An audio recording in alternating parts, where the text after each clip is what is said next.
Well, I asked, where's the beef? Let's call this for what this is. Oh my God! They are so hopelessly woke. How dare you? That is the intellectual capital of the left today. Give me a break. You are now watching the Daily Roundup. And ladies and gentlemen, welcome to the Daily Roundup. Of course, I'm Sid Fizzard with Rebel News and Adam, my co-host today, both Albertans. And right now we're going through the midst of an election. We're going to get to all that. Adam, how are you doing today? Oh, I'm doing wonderful. I love the self-identification as an Albertan now. It's truly taking hold. Welcome home, buddy. Oh, thank you very much. And speaking of home, for a lot of our viewers, the most convenient place to watch this is on Rumble. Not only are there paid comments that we read near the end of our live stream today, but there are also new emoji features that we've been exploring recently, and we hope to share that with you guys. Just a more fun way of engaging with our audience. And obviously, the censorship on YouTube is something that we do try and avoid, and for us to say what we want to say without those restrictions in place, well, you got to check us out on Rumble, and that's, I think, the best place to watch us for the time being. Adam, would you agree with that? 100%. You know, it's really great to actually put your money where your mouth is. Support those platforms that are what YouTube used to be. Like, YouTube built itself on being a platform where everyone would have this equal opportunity to express their voices. That is clearly not the case anymore. So, well, if you're joining us on YouTube, we're so happy to have you.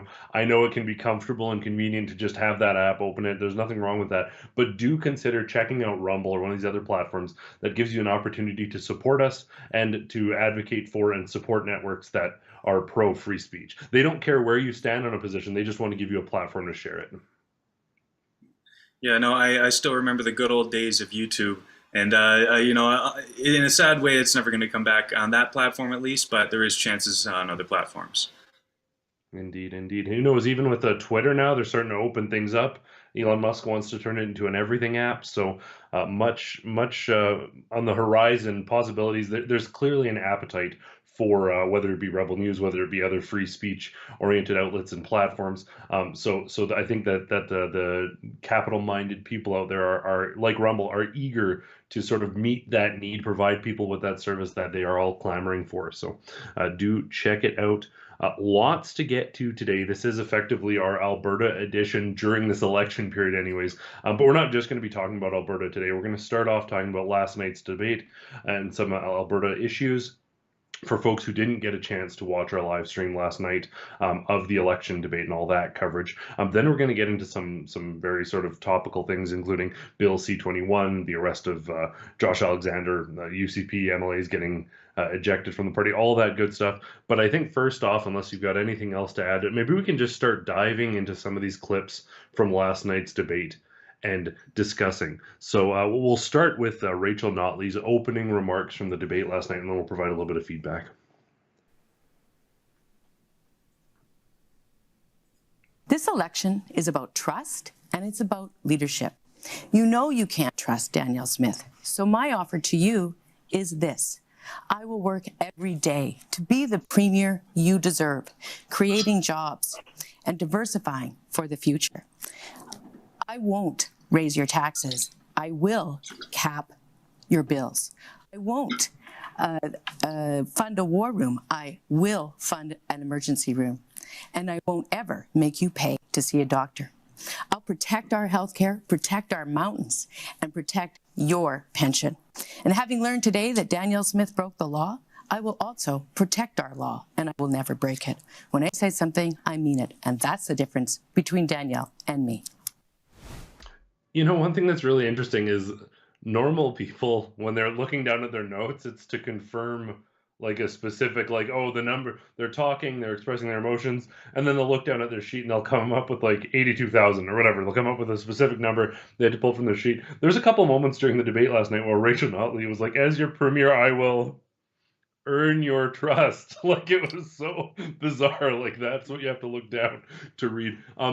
You know, Ezra did a whole stream about this yesterday, so I'm encouraging people to go back. But just briefly, let's touch on this conflict of interest report. For folks who didn't check out the live stream or who aren't familiar with the story, for weeks now, the NDP, CBC, a number of other outlets, all potentially up for litigation from Premier Danielle Smith, have been stating that she repeatedly contacted prosecutors, that she's been pressuring for Pastor Artur Pawlowski, for all charges to be dropped.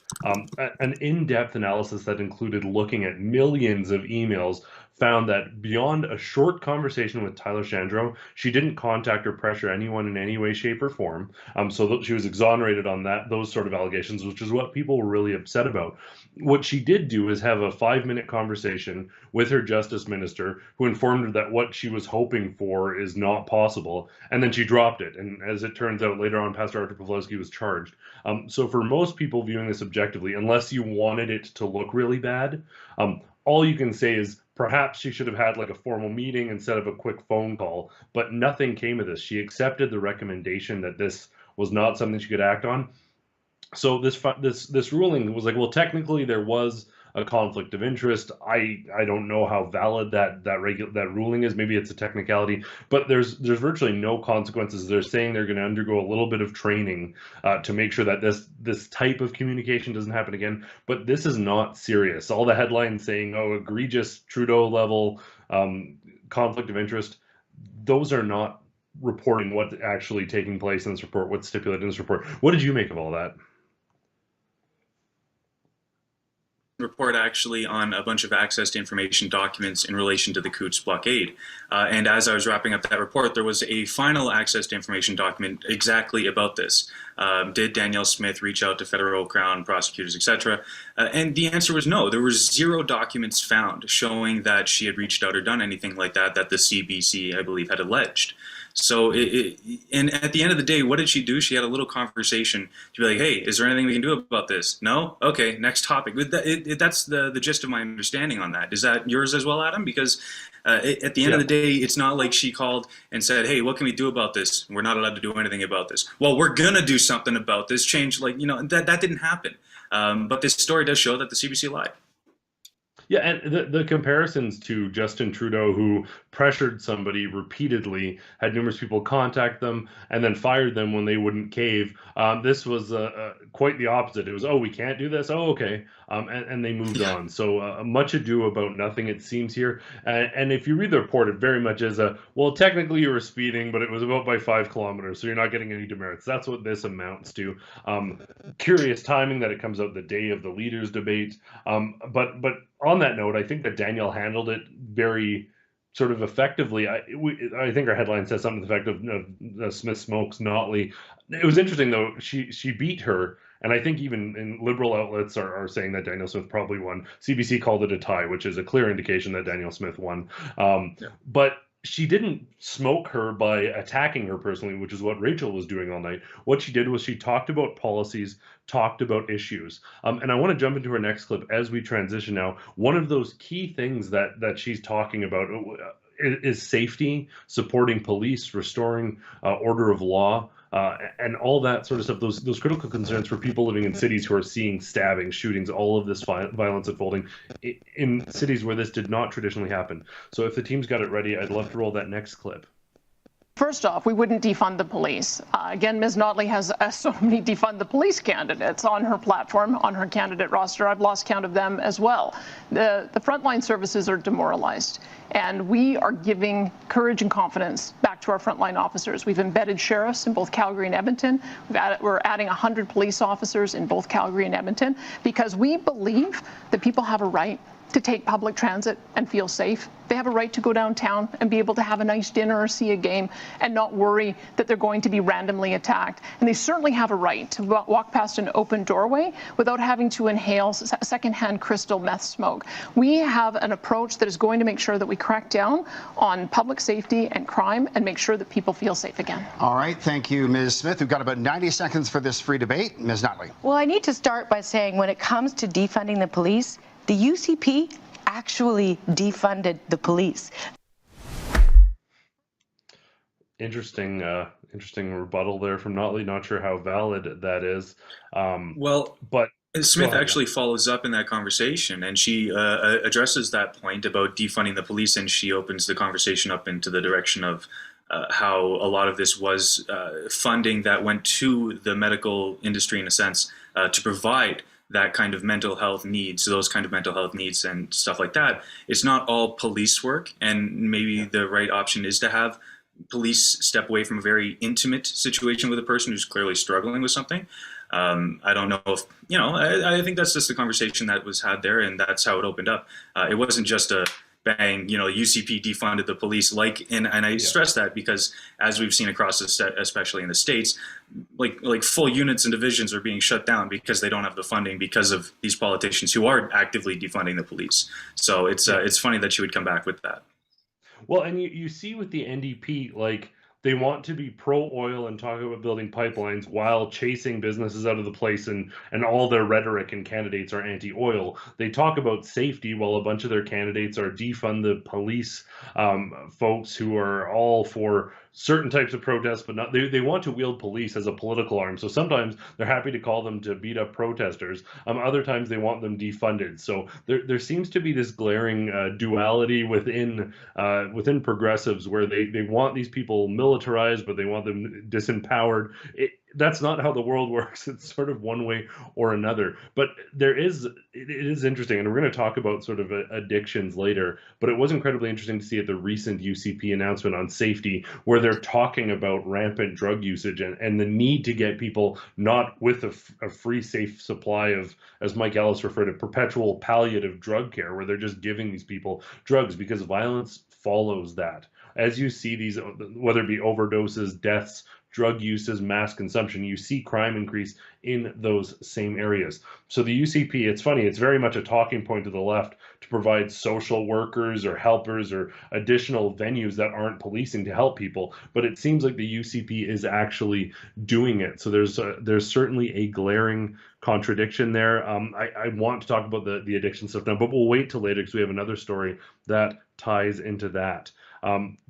We also have a clip coming up here, and we've only got about 4 or 5 days. If you watch the debate, we'll be moving on soon, don't worry. But Smith highlights some new investments coming in to this province, and Sheila was impassioned about this the other night. So interesting to see Notley talking about new investments coming in, while under the NDP, we saw so many head offices clear out of Edmonton, and in the minds of many, that's one, there was oil price issues. There was all this stuff. There was talks about where you could extract oils cheaper. But ultimately, it suddenly emerged all these concerns when you had an anti-oil NDP in government. So if we've got that clip ready, we can jump to it. I would say that we have increased the amount of investment that has happened in our province. We have a $760 million renewable diesel project announced by Imperial. We have $600 million that came in from McCain's. Our Pathways Oil Sands Group is investing. We have an increase in the amount of drilling rigs. That is not a sign that people have lost confidence in our economy. You know what it is a sign of? That when you stand up to Ottawa and you tell the industry that you're going to stand up for them, they actually increase their amount of confidence and they increase their investment. Except that we have fewer corporate headquarters in Calgary, in Alberta now than we did before in 2019, before you announced your incredibly spendthrift corporate handout. You know what's interesting is that later on she goes on to say that we're not drawing as many investments as Ontario. Like, that's not a thing you say when you're running to be the premier of this province, being like, we should be more like Ontario. Listen, the facts and the record, and I know that this is almost a UCP talking point, but Danielle Smith is saying, look at her record.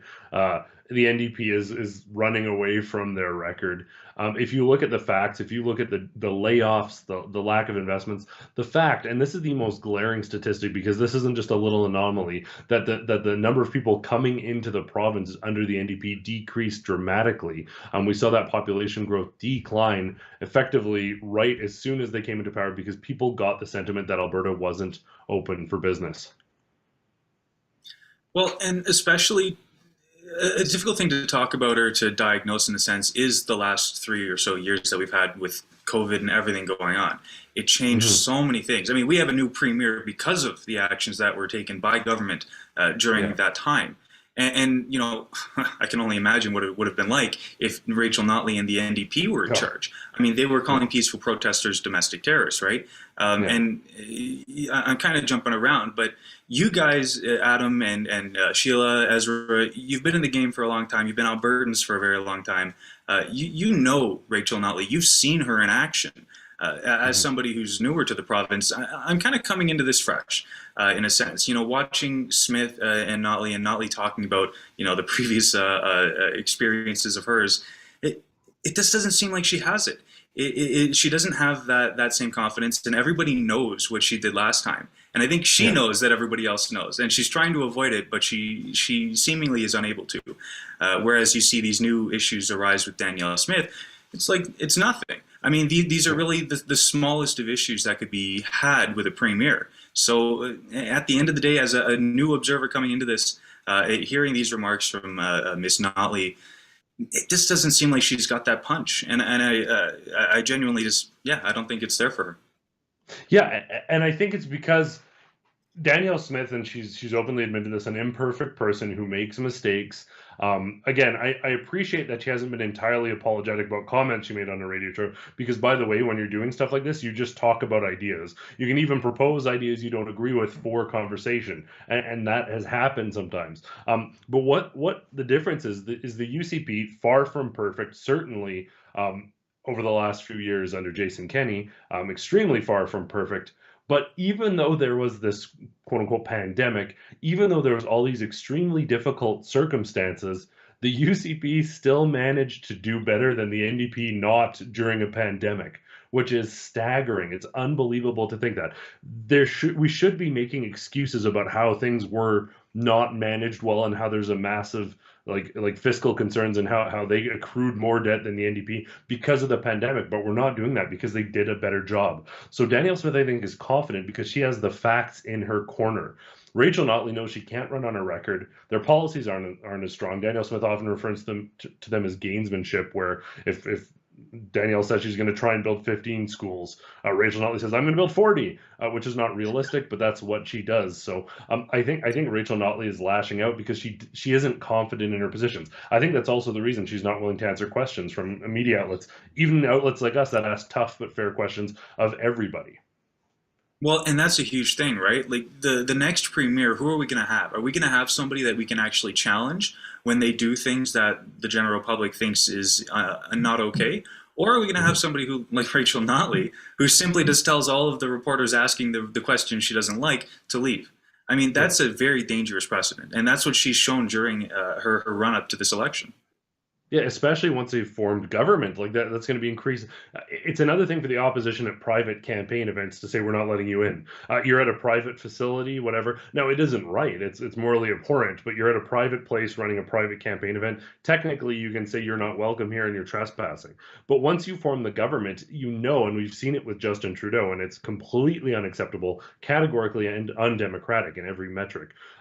That's what's going to happen here in Alberta. And that's troubling. Even the progressive outlets out here will have the opportunity to question Danielle Smith incessantly about just about everything. And I think that's good. Even though we may not agree with them, I think that the broad range of diverse opinions, assuming that they're law-abiding, they should be presented, and the leader of a province or a country should be presented with those challenging opinions, because that's how you stay on track. If you're somewhere in the middle of the extreme positions, if you're being challenged on all fronts, that's a good way to stay honed and make sure that you're representing people more broadly. If you exclude anyone who disagrees with you, well, then you get more and more radicalized government.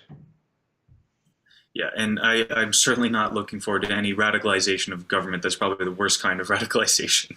It is. But on top of that, we do have some more clips. Do you want to pull up the next one here? Yeah, let's hop on this next clip. And I mean, this one's just factually incorrect. This is Rachel Notley implying that Pastor Artur Pawlowski was charged with calling on violence against police officers. So, I mean, this is shocking. I'm assuming Pastor Artur's lawyers have probably seen this, but let's play it. Yeah. Who was started exactly by bringing in the Sovereignty Act, an act that her former finance minister very clearly said was going to chase away investment because it undermined the rule of law. That, of course, was before she was found today to have broken the law in an effort to support the private interests of someone accused of wanting to promote violence against the police. all of that chases away investment because it is such a profound compromise to the rule of law. Ms. Notley, it's you and the CBC who need to apologize for Albertans. You flat out lied for several months saying that I and my office had contacted Crown prosecutors. She said that is absolutely not true. And she also confirmed that I did not direct or interfere in any COVID-related cases. So that is, I'm sure, probably open to a lawsuit, implying 3 times. Publicly, yeah, that's 3 times Artur Pawlowski said peaceful during the demonstration, during that speech he made in Coutts. And this is revolving around the Coutts blockade incident, where Artur Pawlowski a day later was charged under the Critical Infrastructure Defense Act. And there was a court case that recently happened. Ezra Levant, obviously a commander-in-chief here at Rebel News, he was in Lethbridge to cover this court case as well. And yet here Rachel Notley is alleging that Artur Pawlowski was trying to have people commit violence in some way, shape, or form, when his charge was a critical infrastructure charge. It wasn't anything to do with him assaulting people. It wasn't, and it was all about him allegedly, possibly convincing people to stay at the blockade, even though they had decided earlier in the day that they were going to stay at the blockade. What does this have to do with violence, Rachel Notley? Yeah. It doesn't. Yeah. And particularly, like, as you mentioned, repeatedly stating peaceful, and the charge being about not even blocking infrastructure himself, but allegedly, and this is going to be appealed clearly, inciting others to continue blocking infrastructure. That, like, and that's clearly, I mean, we were there firsthand. They opened that road. If there was like truckers with livestock or anyone needing to get through, they weren't actually even fully blocking the road at all times. But what's wrong? What the problem is here is Rachel Notley will characterize and mischaracterize and misconstrue. I don't know if she's misinformed here, which as someone who's spoken to this 4 weeks is embarrassing, or if she's overtly lying, but this is factually incorrect. And it characterizes Pastor Artur Pawlowski in a horrific light. To say repeatedly that he incited violence against police officers is unbelievable. So it'll be interesting to see what comes of that. I'm sure there will be a response coming, but I did want to highlight that troubling clip. 2 more clips, and then we're going to get into some more broader news beyond the election. So bear with us. I think the next clip that we're going to jump to is the clip of Premier Smith slamming Rachel Notley over her governing record and the massive debt that she accrued, over $70 billion, and her unwillingness to stand up to Jagmeet Singh and Justin Trudeau. I know Ms. Notley likes to show grainy videos of things I said while I was on radio. And the reason she does that is she doesn't want to run on her record. And the reason she doesn't want to run on her record is it was an absolute disaster. She racked up $70 billion in debt, more debt than any premier, actually all premiers combined in Alberta's provincial history. She talk about deception. Did you remember her running on a carbon tax in the last election? I sure didn't. And that increased the cost of everything. We eliminated it, but Justin Trudeau wouldn't let us keep it off. And now Ms. Notley has not stood up to her boss, Jagmeet Singh, in Ottawa, and worked with us to say don't increase that carbon tax any further. And in fact, certainly don't increase it 300%. No one has any credibility talking about affordability as long as they support a carbon tax, which is going to increase the cost of everything. Yeah, it's interesting. Like you look at, and we talked about this yesterday, like Justin Trudeau and Jagmeet Singh are not popular at all here. And it's incredibly interesting to see that particularly in Calgary, that Rachel Notley and the NDP are potentially, according to some polls, gaining a little bit of ground. It's unbelievable. You have ideological doppelgangers, whether it be Trudeau, whether it be Jagmeet, whether it be Rachel Notley, or Calgary's activist mayor Jyoti Gondek. Calgarians oppose the ideas when they're represented federally, but then when you have radicals with those perspectives locally, they seem to get elected. I can't quite wrap my head around why that is. I know municipally there was vote splitting, and there was some sort of strategic concerns that may have contributed to that. But what do you make of this sort of notion that someone who's espousing incredibly unpopular views in the vast majority of the province is actually threatening to form the next government? It's a little daunting, you know. I can't lie. I don't know what to think of that, because I actually got here and became an Alberta resident right as the restrictions exemption program was coming into place. I thought I was escaping into salvation, yet, you know, that turned out to be otherwise. But that was the UCP. That was Kenny. That was the Texas of Canada, right? That was my vision of it coming in a sense. And to think about what it would have been like if Rachel Notley was the one who was taking care of business in that sense, I never would have come to Alberta. I guarantee you, I never would have stepped foot in Alberta. And if she gets elected, well, that's going to be a scary thing. And I'm sure, like we saw last time, there's going to be hundreds of thousands of people that leave again. I want to jump to this next clip as well. That Danielle Smith, for some people during the leadership races, some of her opinions weren't necessarily popular, and I had the opportunity to question her. Don't worry, team, I'm not asking you to pull up the clip from that, but I had the opportunity to ask her why she uses this sort of zero emissions language, and it is interesting to see in her rebuttal. She's like, listen, we can work towards carbon neutrality towards 2050. This close deadline is not at all feasible. So perhaps not popular among everybody, but a more measured response. So if we can pull that clip up, and then we'll discuss a little bit. Aaron in the intro talked about shifting away from petroleum products, and I would say that is the Notley view of the world. That is certainly not my government's view of the world. We believe that we are going to reduce emissions, not that we are going to reduce oil and natural gas. We know that with all of the exciting things that are happening with carbon capture, utilization and storage and all the green technology, we can continue to have a robust, vibrant oil and natural gas sector for years to come. What we want to do is make sure that we are finding more opportunities for our products, having bitumen be used more for asphalt so it reduces the amount of emissions, having LNG export, which creates a brand new stream of income for us. We know that as long as we keep our energy industry strong, we're going to keep Alberta's economy strong. Ms. Notley won't do that. I will. Okay, we'll leave it there. Ms. Notley, your rebuttal. Well, you know, there was actually some elements of what Ms. Smith said that I actually agree with. You know, I want to create jobs producing energy. I want to create jobs upgrading our energy, and I want to create jobs reducing emissions. And reducing emissions is absolutely the focus. It's not about reducing or production, it is about emissions. The difference is that Ms. Smith and her caucus have spent much of their career pitting emissions reduction efforts against economic growth. And when we do that, we fail on both. Well, notice how she's talking about energy, not oil, not gas. Yeah. She's talking about energy. That's her follow-up, and that's her trying to placate to Danielle Smith. She's chasing Danielle Smith because Danielle Smith owns it. And Notley, I mean, what was another thing that Smith brought up last night was the fact that the just transition, was it the just transition idea or the one preceding that, that Justin Trudeau was advocating for, he got from Rachel Notley. It's really hard to see the credibility in Rachel Notley at this point from my perspective. Well, and you know, what's interesting, and I love, I've been at a couple like small town halls early on where there's 20 people there, and Danielle Smith gets really excited talking about this, almost comedically so. She's kind of a nerd for this super nuanced energy stuff. Well, and I appreciate that some of what she talks about, she's like, no, we're going to keep selling oil. We've got the best oil in the world. Let's keep doing that. She's talking about actually bringing new industries in. Like, we can do carbon capture and sell that while exporting the cleanest oil. And I think that's an approach. Go ahead. That's exactly it. Why not sell the environmentalists the tools that they're looking for? Yeah. Right? Okay, you want to do carbon capture? Oh, look, I got the best carbon capture. Looks like you're going to have to buy from me. You know, I don't know if that's, you know, Smith's plan or not, but why not do it better than them, just so that when they come back to you, you know, calling for, you know, the end of the world and whatnot because of global warming, well, you can say, look, we're the ones who set this whole operation up. We know how to take care of our stuff. You know, we know the smell of our own stink, and you don't. Yeah.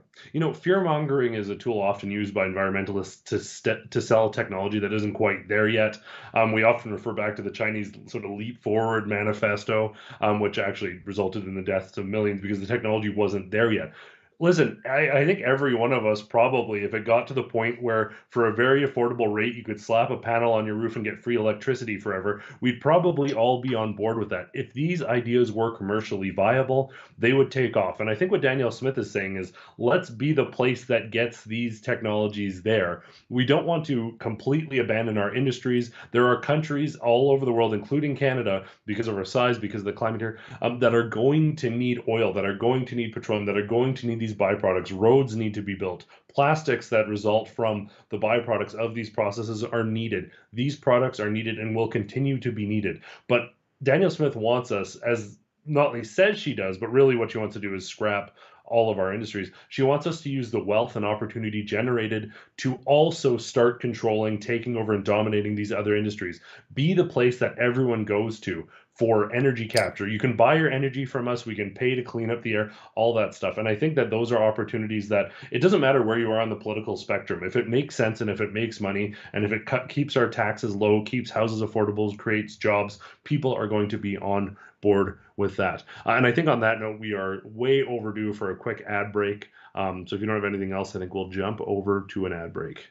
Right before we go to that ad break, I just want to say, Adam, the electric vehicle market in Alberta is just explosive, right? With all of this cold weather, there's just so many electric vehicles that really put in that work to get people where they need to be when it's colder than death outside, quite literally. So I want to thank all the electric car producers for all of their great work, providing us with nothing on that end. Let's go for an ad break. The media said that Canadian truckers were Russian agents controlled by Vladimir Putin. Justin Trudeau called them extremists. The small fringe minority. We are here out of love for our families, our communities. And the government put the country under martial law to stop them. But what's the real story? If you can't see the future in clear outline right now, you're not paying attention. But the truckers in Canada can. And I want you to know that I am not afraid. For the first time, the woman at the heart of the trucker convoy speaks out. Hold the line. Tamara Leach, passionate organizer, loving mother and grandmother, proud Métis and proud Albertan, and defiant political prisoner jailed for daring to criticize the government.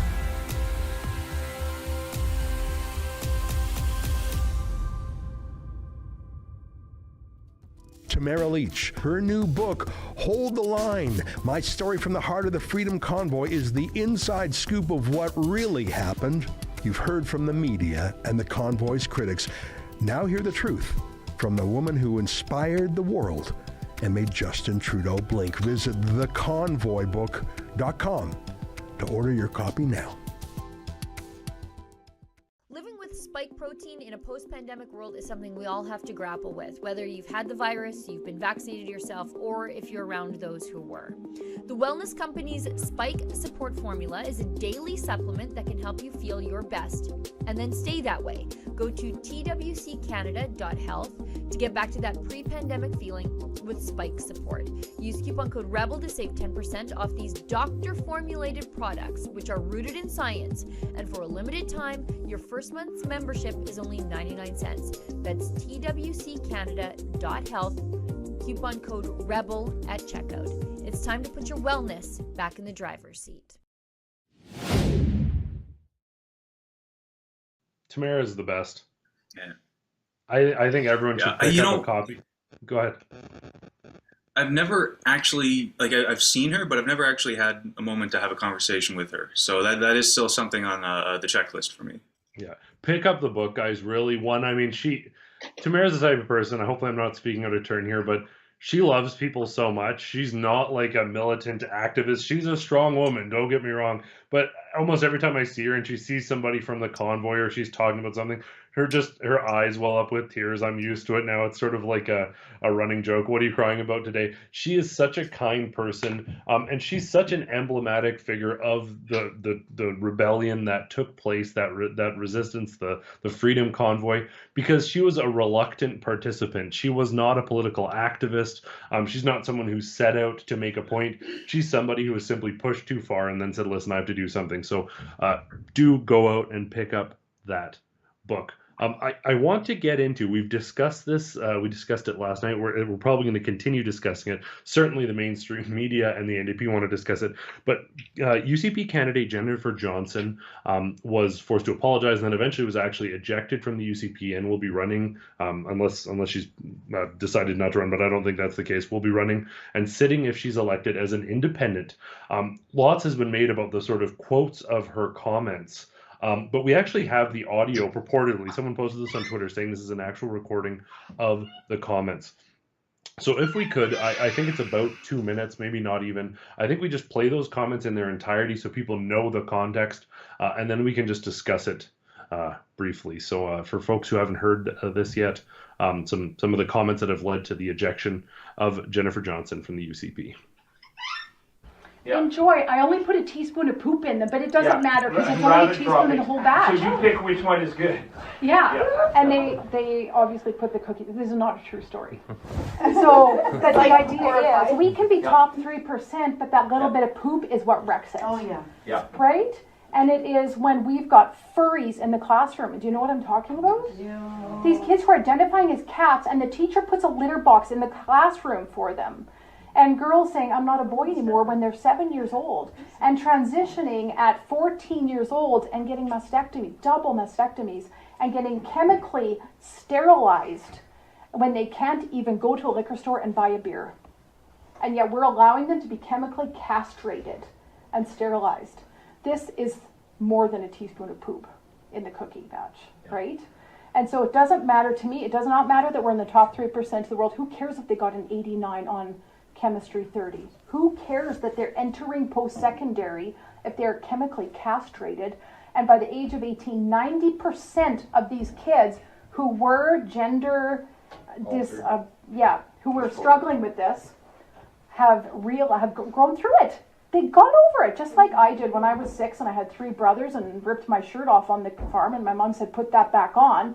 And at 6, I didn't look any different than my brothers, and I pouted for a little while. I was really mad at my mom, and then I realized I should probably put my shirt back on, because I said, well, I don't want to be a boy, or I don't want to be a girl, I want to be a boy like my brothers. Well, you're not, now get your shirt on and go and play.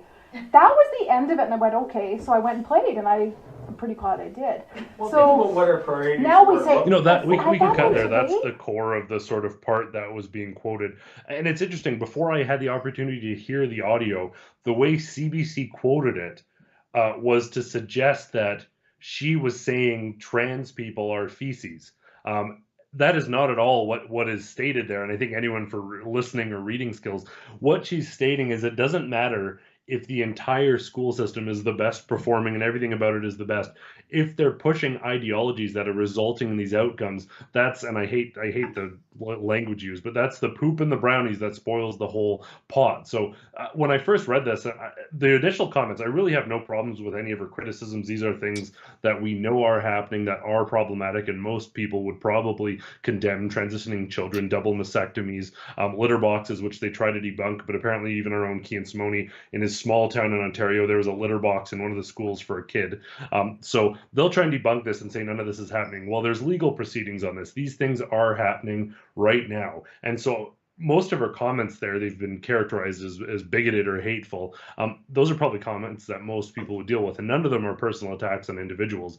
It's an attack on confusing children. The comment about poop in the brownies, which I hate saying, but in my opinion, from what that's laid out there, it clearly stipulates that the problematic ideologies that are infiltrating schools are undermining the value of the quality education. What do you think? Well, and I don't, this is, I guess, a question that I have, and I don't say this as necessarily a criticism of anybody's, right to, educate their child on whatever they might educate them on. But in my head, if I'm going to, let's say, take my child to some kind of weekend class, an hour a week, they get to learn karate, they get to learn, business, they get to learn how to cook, whatever it might be. Why would I spend an hour every week confusing them about sexuality?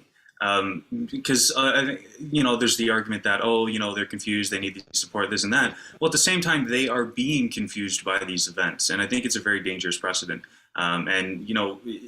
Maybe it's a little cross to talk about it with such words as, fecally related. But at the same time, you have to make sure that children are protected, because there's a reason why things become legal at 18.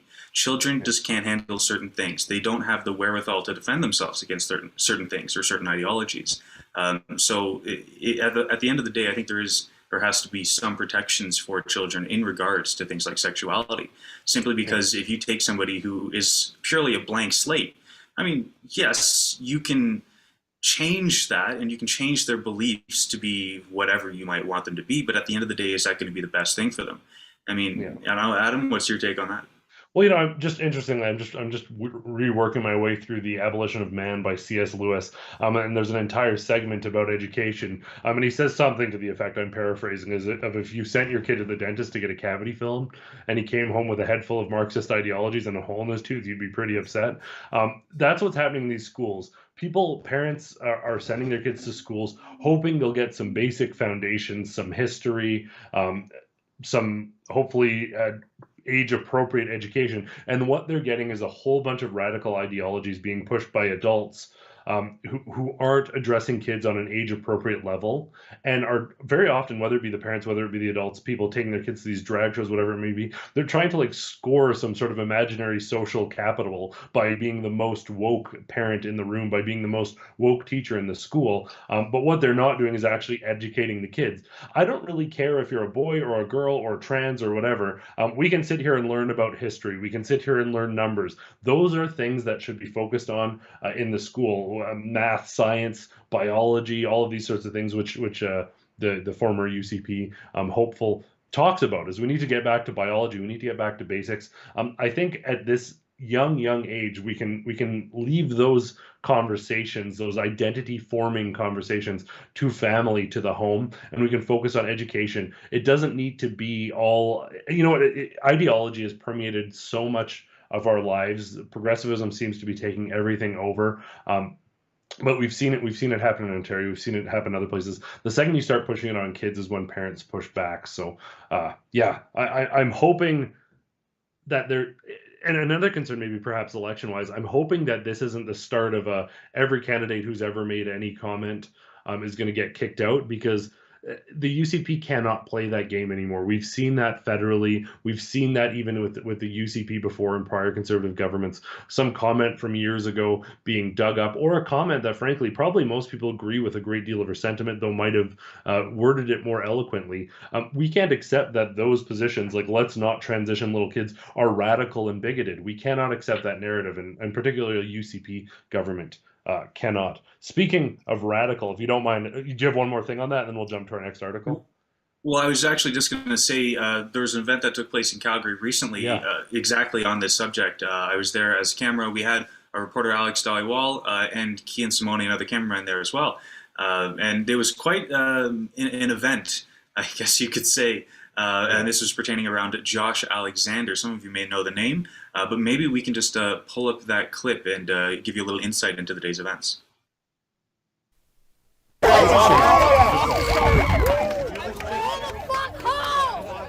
Sorry, there's three. I was polite.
I think we can, if we can cut the audio, we can start commenting as this goes, because it goes on for quite a while. But it was pretty shocking. I know from what I saw, and you can probably comment on this, it seemed like a sort of a crowd encircled Josh, who was speaking.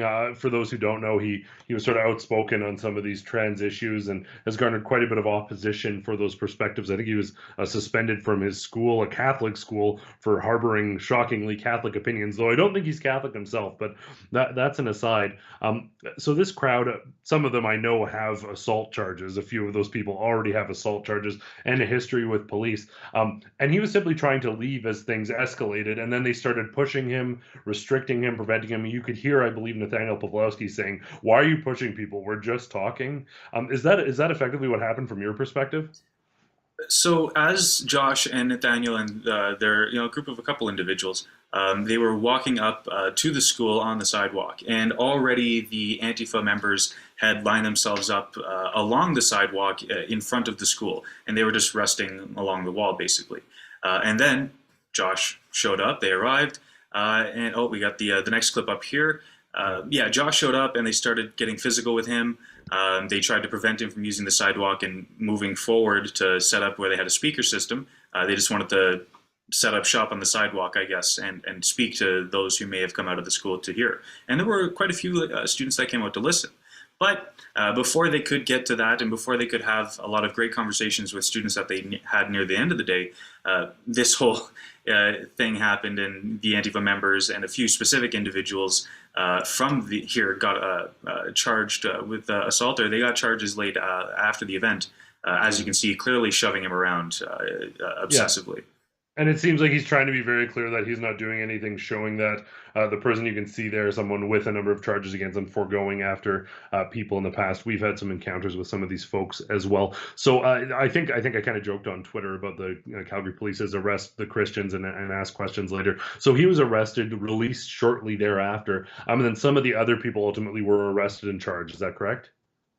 Detained. Josh, technically, I guess, was detained. He wasn't, whatever. They put cuffs on him. They put him in the back of a paddy wagon, whatever you want to call it. And we've seen they held as well him with there. Antifa members. So yeah.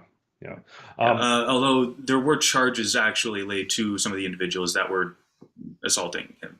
Yeah. And then I want to get to, I don't know if we have the clip, but the Bible burnings. So Josh was handing out Bibles to people. If we don't have that clip, that's okay. We can talk about it, but I know they were on social media. If they pop up, I'll stop and let those there. But handing out Bibles and sort of good faith, having these conversations. And then these individuals took to burning Bibles within the city. Our own Alex Dollywall, I think, put out a tweet effectively stating that imagine if this was the Quran, this would be completely unacceptable. But these people on Calgary streets, not to mention with a wildfire crises raging and a fire ban in effect, we saw people burning Bibles in the city. If that doesn't put the bow on the package of who the bad guys are here, I don't know what does. It's just so categorically disrespectful. I mean, I suppose you're free to do it, but is that the right thing to do? And also, burning books. Is that the anti-fascist way of doing things? Or no, I think it was the fascists who tended to burn the books, but hey, what do I know? Very few comments from politicians condemning this. Justin Trudeau, I highly doubt he's going to be making a trip to the location here to condemn these hateful acts. As, by the way, burning Bibles, not the only thing that maybe not these people, but certainly some of their ideological counterparts do. They also like burning churches in this country. So yeah, and extremely troubling, especially the fact this was the high school I went to. These kids would have been my age I would have been this age a couple years ago. And to see students from this school, presumably doing this, ripping up Bibles, burning it in the street, they're not making a point. This is just pure wanton destruction. It's really heartbreaking to see, to be honest. Well, and as you see there, it was he lit it on fire. He stomped on it as well. They ripped up the pages, and as you can see, Josh, he's just hanging out, having his conversations. Right? It's a bit of that turn the other cheek mentality, I suppose. But at the end of the day, it's not going to stop him. Where are these people going to go that they burn books? At the end of the day, how far are they going to get in life? Yeah, exactly. Let's get to, because we're running tight on time here, this Mark Mendocino clip on Bill C-21. Obviously, Bill C-21 extremely troubling. It fails to address the core issues of illegal gun trafficking, and it punishes law-abiding firearms owners who subject themselves to extensive training and daily police checks in order to participate in sports, shooting, hunting activities. They're the most screened people in the country categorically. They continue to be punished by this Liberal government that gets soft on crime, soft on gun crime, soft on gun trafficking, soft on the a porous border that's allowing so many of these already illegal firearms, pre-Bill C-21, that are trafficked into this country. This government is failing on every front, and now they're just continuing to punish those of us who have 1 or 2 sports firearms and are safe, and go out occasionally on the weekend, maybe shoot some targets, shoot a deer or 2. Extremely troubling. So if we can pull that clip up. We just passed Bill C-21 through the House of Commons. This is the most significant gun control legislation in a generation. It's going to strengthen the national ban against AR-15 style firearms. It's going to put in place permanently a national freeze against handguns, and it's going to introduce red flag and yellow flag protocols, which will reverse the alarming trend between domestic abuse and the presence of guns. And now we're going to take this bill to the Senate and hopefully get it passed there as quickly as possible. This bill, Bill C-21, is going to save lives. What a joke. AR-15 style. Joke. I'd love to hear him define AR-15 style. Well, people think AR is an assault rifle. It's Armalite rifle, by the way. But the lack of just information, the lack of understanding, the fact that as these handgun bans come into effect, we see gun violence and violence generally increase. Not to mention, I saw a tweet from some MP, doesn't matter who, Liberal MP, saying that, oh, this is what democracy looks like. Well, actually, if you study the course of human history, disarming the population is very often the opposite of what democracy looks like. It's what totalitarian regimes that don't like the potential of someone pushing back looks like. And if you were to take one instance on its own, say Bill C-21, well, that might be something. But when you're talking about all the other legislation on the paper, on the table, restricting what content you can see on social media, regulating what content is permitted on the airs, regulating who's allowed to ask questions, and now taking away people's firearms that aren't being used for violent crimes, there's a pattern there that becomes very hard to deny. Well, and, on that point, you look at his face and what he's saying during that whole thing, and I understand why somebody would be concerned about what he's implementing. But who actually cares about him implementing it? A bunch of people who are misled about gun violence? I mean, really, that's what it is at the end of the day. Who cares that you're going to ban legal guns? That doesn't do anything for crime. When was the last time a bunch of gangsters made sure that all their guns were registered, right? I mean, people can 3D print guns in their own home at this point, and you're stopping people who are trying to, and painfully so, trying to go through every legal hoop they can imagine, or the government can imagine, in order to obtain the firearms they have every right to obtain. And that's the big problem here, is this actually does nothing to stop crime.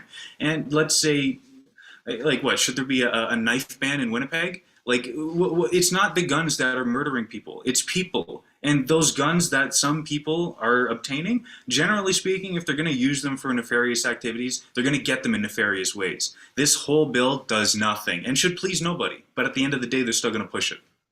Yeah. There are 2 more key articles that I want to get to today before we wrap up, but let's jump to one more ad break. We'll come back. We're going to talk about the failing addictions program, rather the lack of addictions recovery programs in BC and the massive deaths that are resulting, as well as one of our headline articles, the carbon tax. But first, we'll just jump to a quick ad. We'll come back, touch on those issues, read your chats, and then we'll call it a day. Have you checked out the fresh new swag we have at rebelnewsstore.com, like this nifty resistance trucker sweater? We have warm, cozy sweaters, t-shirts, mugs, hats, phone cases, you name it. Everything to fit your freedom-loving needs, or maybe even trigger a Liberal family member or friend. And for a limited time, you can use code TAMARA10 at checkout to save 10% off of your total order. So head on over to rebelnewsstore.com, check out all of our new designs, make some purchases, and use code TAMARA, that's TAMARA 10 at checkout for 10% off your order. Head on over, check it out.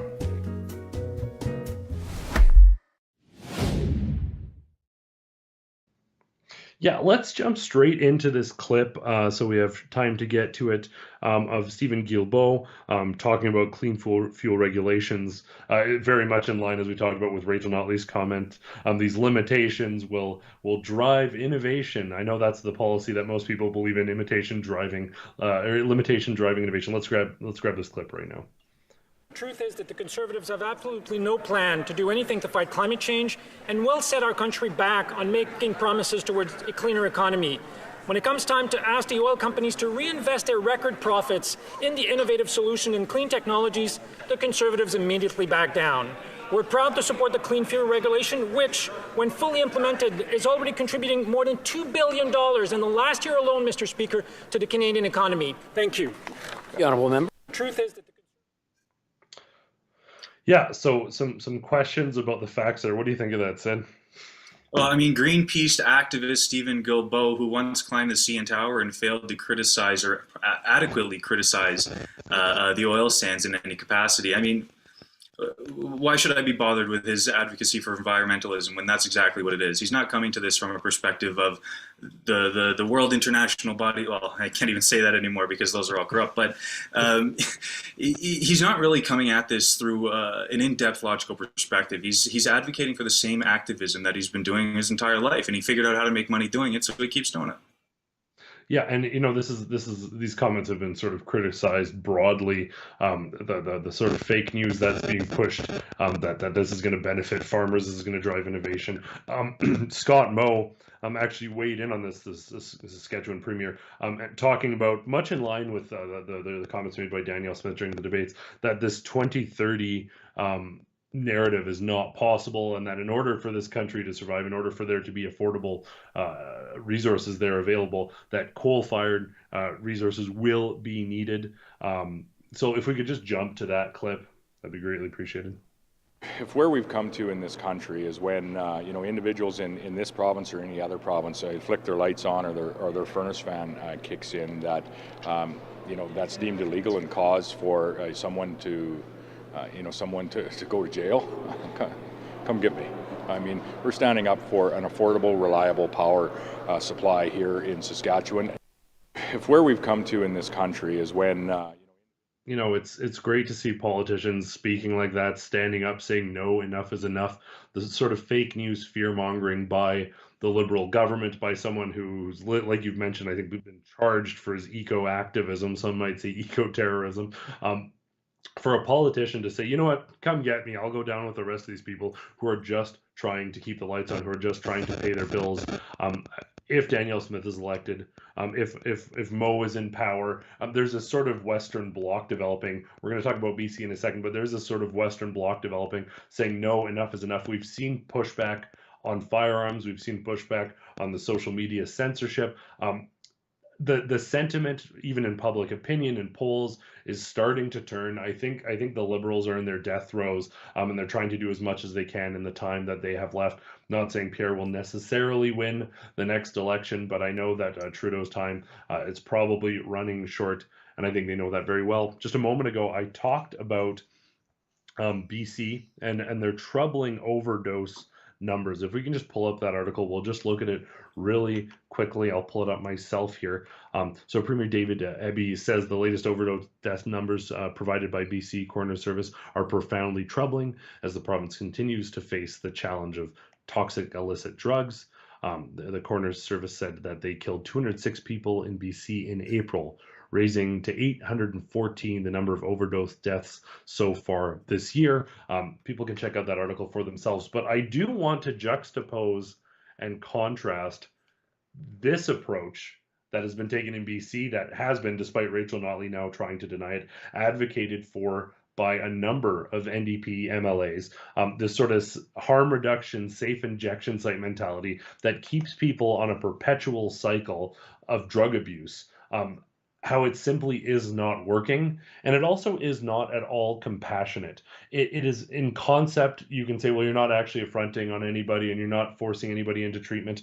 Well, I don't think any one of us, for someone we loved, a family member, a friend, would advocate for just providing them with free drugs and letting them destroy their lives. What the UCP announced at this recent announcement, and perhaps we can use the social that was edited together of that powerful announcement after we've gotten through the super chats to wrap up today. But the conversations that were had, Mike Ellis, the Minister of Public Safety and Emergencies, a former street cop, has seen it all. He was emotional and teary-eyed. I also spoke with Chief Roy Whitney, who said that these people who are on Tsuut'ina and on many First Nations reservations, they are human beings who deserve care, who deserve compassion, and who deserve to have their lives restored. These general progressive policies that profess to be compassionate, but ultimately result in people dying from state-provided overdoses, well, that's not compassion. at all, and that's not what Alberta's about. We stick up for each other, we stick together, and I hope that this Alberta model that Premier Danielle Smith is so proud of actually providing care, cutting the $40 a day that the NDP was charging addicts, providing those opportunities, and enabling parents. Listen, if someone's dealing with a mental health crisis or is incapable of managing their own lives, there are interventions that can take place. This offers that opportunity and extends that opportunity for parents, concerned friends, police authorities to intervene and help a person, as these people who've struggled with addictions attested. At the time they were addicted, they didn't want this help. As soon as they were recovered, they were so incredibly grateful, brought to the point of tears. And that's why you had a stage full of people who've lost people or who have struggled to addiction themselves, outstanding in support for First Nations chiefs or elders, and the community at large rallying behind this. This, for me personally, is potentially the strongest and most critical issue, because as much as jobs matter, as much as all these other things matter, the fact that addiction has made downtown cities unsafe, and the fact that these people are being left in squalor, these people are being left to suffer, and they're being abandoned is absolutely unacceptable. It is a test of the soul of Alberta, and I think only one party presently has an adequate response that acknowledges both individuals' freedoms, but also the responsibility to care for everybody. Yeah. Well, and you can take care of the people that have been affected by these issues, those who have been struggling for years and are beginning to struggle with serious addiction. But you also have to look at the cause for this, and you touched on it as well, in part, the pharmaceutical industry and the kinds of medications and the kinds of almost enforcement in a way, or pressure that they put on people to get to start using certain drugs that are extremely addictive and can be extremely dangerous. And then the mismanagement thereafter, once ascribed these seriously addictive drugs, it's horrible. And then they get cut off one day, and then all of a sudden the thing the doctor told them that they needed, they can no longer get, but they're still left with the residual effects, the dependency that they feel. And unfortunately, a lot of them do seek that out in other means. And if you really want to solve this problem, yes, you have to help the people that have gone through it and are going through it, but you also have to stop more people from having to deal with this. And one way is, I think, to put big pharmaceutical industries in better check. Yeah, I can certainly agree to that. Well, folks, that is all the time we have for today. I think we're going to rip through some of these super chats. Again, these chats or Rumble chats, a way for you to interact with us, a way to have conversations, but also ultimately a way for you to support us, help us have the lights on. We don't get those big handouts from the government. So I don't know, Sid, do you want to read these? Do you want me to read them? Sure, take up the first one there, and then I'll pick up. Wonderful. All right, so our first chat here, $10 from longtime viewer Fraser McBurney. In the mail, I usually get junk mail or bills, but today I got a surprise. 3 letters from Hamilton Court dismissing the last 3 tickets I got. It was like the sort of Damocles lifting off my neck. Well, that is wonderful news. There has been a lot of legal successes, victories, some of them through our Fight the Fines initiative, some of the legal efforts we've had on behalf of pastors, helping them fund their legal defenses. So it's incredible to see that the courts, maybe not always, but often are getting these things right, and tickets are just being dropped massively across this country. Thanks so much for sharing that incredible news. I think we also have... Go ahead. Yeah, go ahead. No, congratulations is all I was saying there. Yeah, awesome. I think Yankee also used the Rebel microphone with a $1 donation, our own Yankee Pollock. And that's a new Rumble feature you can access, correct? I believe so, yeah. So there's certain Rebel News specific emojis that you can use in comments on Rebel News live videos on Rumble, not YouTube or the other platforms, especially not YouTube. They're just horrible, as you know, but Rumble is the place to be, and with these new features, it is a little more exciting, and we do hope to have more engagement on that platform. Wonderful. And then do you want to grab the last one? Is that I see another one from Fraser here, $5. Yeah. Saturday, May 20th, the world kicks off a worldwide rally. If you live in Hamilton, shout out to studio producer Efron, who should join him at City Hall 12 noon. Let's have some fun.